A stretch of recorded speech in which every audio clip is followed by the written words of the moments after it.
hanseníase é uma doença infecciosa causada por uma bactéria conhecida como Mycobacterium leprae, causando deficiências que atrapalham muito o cotidiano de um paciente. De acordo com o conjunto de características clínicas do paciente, ele pode ser incluído em um dos seguintes grupos, segundo a classificação de Madrid: indeterminado, tuberculoide, dimorfo e vichoviano.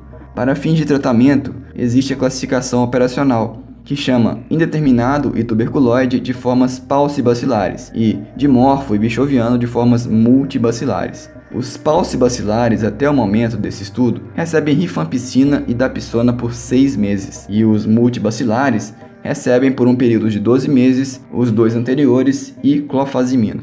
Disso, podemos tirar algumas conclusões interessantes sobre uma classificação operacional errada. Um paciente paucibacilar, classificado como multibacilar, pode se submeter a 6 meses adicionais de um tratamento desnecessário, aumentando o risco de efeitos colaterais e os gastos do sistema de saúde. Por outro lado, o tratamento de um multibacilar como paucibacilar pode ser ineficaz, necessitando reiniciar o tratamento mais tarde e gastar mais recursos com reabilitação.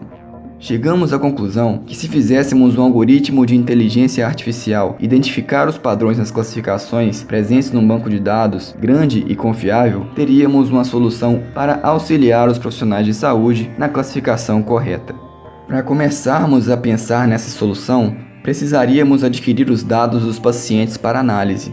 Felizmente, no Brasil, a hanseníase é uma doença de notificação compulsória e os dados de todos os pacientes diagnosticados são armazenados na base de dados do SINAM, o Sistema de Informação de Agravos de Notificação. Assim, baixamos todos os arquivos de dados relativos à hanseníase e unimos numa só tabela com auxílio da linguagem de programação R. Com esse arquivo único, conseguiríamos verificar o tamanho da base de dados e a confiabilidade.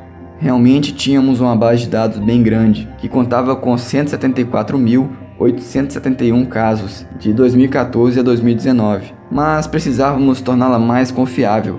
Para isso, estudamos o Guia Prático de Hanseníase e consideramos inconsistência quaisquer classificações que desrespeitassem os seus principais critérios. Com isso, 21.053 inconsistências foram identificadas e removidas da base de dados usando a linguagem de programação Python. Além disso, removemos todos os outros fatores identificados que poderiam causar algum ruído na classificação, como variáveis redundantes ou aquelas que mais de 25.000 profissionais não forneceram seu valor. Assim, após várias linhas de código e processamento em Python, a base de dados estava finalmente pronta para ter seus padrões reconhecidos pela inteligência artificial. Comparamos vários algoritmos para decidir qual seria o melhor para o estudo e notamos uma boa superioridade daquele conhecido como Random Forest, que é um algoritmo que tenta extrair características dos objetos de modo a diferenciá-los dos demais. Se tivéssemos que decidir, por exemplo, se um animal é um elefante ou um canário, o algoritmo analisaria características como presença de asas, presença de tromba,